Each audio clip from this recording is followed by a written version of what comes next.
Ito yun guys, oh. Ito yung mga luma-luma pa. Panahon yata to ni Marcos, ni Ferdinand Marcos. Yung may nyog, 2 piso, ganyan. Teka lang. Parang kakaiba nararamdaman ko. Mamaya konti.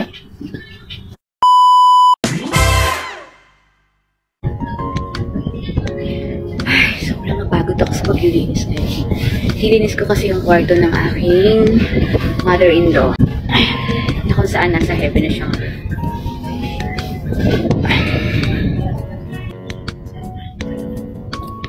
Ayan. Ito yung mga nakita ko sa mga pinaglilinis ko, yung mga hagdade niyang kagabitan. Yung mga libro, mga Biblia. Anong mga Biblia to guys? Lamang gamot na libro.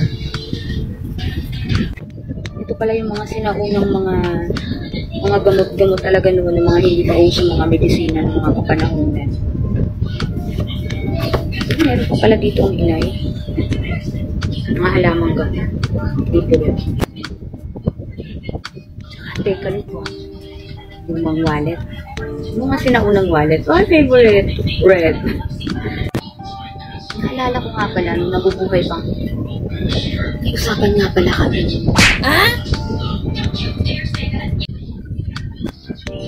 Yung mga sinaunang pera. Meron pa yun eh. Teka. Nailigpit ko na yun. Siya yung nabubuhay pa. Pinapahanap sa akin na ito kung saan niya nailagay.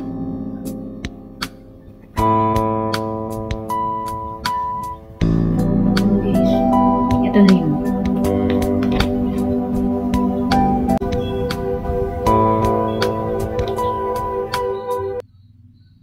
Ito yun guys, oh. Ito yung mga luma-luma pa. Panahon yata to ni Marcos, ni Ferdinand Marcos. Yung may nyog, 2 piso, ganyan. Teka lang. Parang kakaiba nararamdaman ko. Mamaya konti. Ayun, kaya tumigil ako saglit kasi may kakaiba akong nararamdaman. So ngayon, okay naman na. Siguro baka nasa isip ng inay. Aha, nahanap mo na pala yan. O kasi yung nabubuhay pa siya, matagal na pinapahanap sa akin noon, palibasa hindi ko makita-kita. Ngayon lang talagang nililis ako. Kamakailan lang, tapos tinago ko lang ulit. Oh, siya nga pala, baka isipan ng iba dyan. Ito naman may abiso na to ng magkakapatid, mga anak ng inay. Kasi syempre mother-in-law na nga. Pero syempre nung nabubuhay pa siya, napag-usapan na talaga namin to. So, ngayon, alam naman na nila, kaya ito, yung mga nakatago, yan, yung mga nakatago, yung mga coins to guys, walang papel. Ewan ko lang kung may papel. Basta ito marami to eh. Nung nabubuhay pang inay na, i-open ko yun kay Boss Toyo eh. Oo din naman daw, sabi ng matanda. Sabi ng inay, sige, dalhin mo. Ito. Ito guys, so. Lahat. Ayan. Yan yung mga ganyan. Mama. Ayan, ibang kulay niya.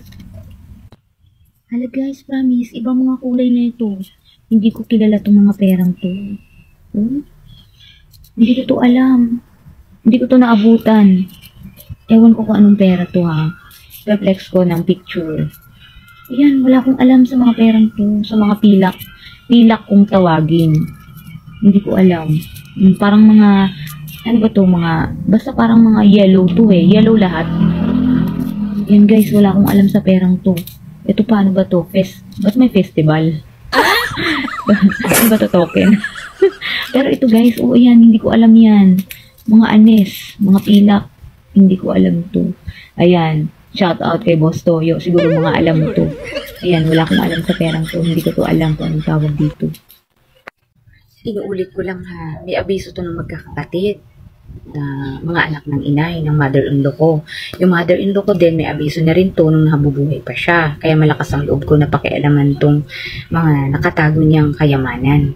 Makayamanan ko maituturing to guys. Kasi bakit? Matagal niyang iningatan to at pilak at pera ito kapanahunan pa ng kopong-kopong ng mga nuno natin. So ngayon, Alam naman to ng inay, pero grabe, kakaiba kanina yung nararamdaman ko. Kasi matagal niya nang pinapahanap sa akin to. So, ito yun guys, i-reveal ko na isa-isa. So, ayan, sa Dakuri yan. Ayan siya. Isa-isa. Yan, mga hindi ko kilalang pera yan guys. Hindi ko yata yan naabutan. Ayan. Ayun, yung isa nga may butas na eh. Kasi di ba yung mga nuno natin dati mahilig sa anting, lalagyan na nila ng butas, isinasabit, pangontra sa ganito. Ayan, no, 10 centavos. 10 centavos. Tapos ayan, yung mga malalaki, piso-piso. Ayan yata yung sa aras nila sa kasal. Ayan, may abiso naman ng inay. Hala, ano to? Ito guys, oh, ano to? Oh my God, ang ganda. Parang, ano to? Hindi ko alam kung anong pera yun, guys. 1964. Ayan. Yan, nire-reveal ko na isa-isa. So, ano yan? Pendant? Oh my gosh. Nangingilabot na naman ako habang tinitingnan ko to. Ayun, sing-sing. Sing-sing yan, guys. May kayamanan kung maituturing yan, syempre. Matagal nang nakatago yan sa inay eh. Sa kanilang mag-asawa. Yan, malakas ang loob ko kasi nung nabubuhay pa yung matanda, yung inay, yung mother-in-law ko, may abiso niya na to na pinapahanap niya sa akin at ano ko nga raw. Okay lang daw, i-open sa madlang people. So, ayan, yung pala yung mga kaperahan dati, guys. Sa mga hindi pa nakakaabot. Ayan, ito may paru-paro pa dati, mga kalabaw. Ayan, yung iba dyan, mga kahidaran ko nakaabot dyan. Ano naman to? Bago? Hindi. Akala ko bago. Bagong 10 pesos, hindi pala. Ayan, kalabaw. Tapos, ito ang mga kakaibang pera. Ayan, guys, hindi ko alam yan kung mga ano yan. Hindi ko alam yan. Yan. Yan, mga sinauna talaga yan, guys.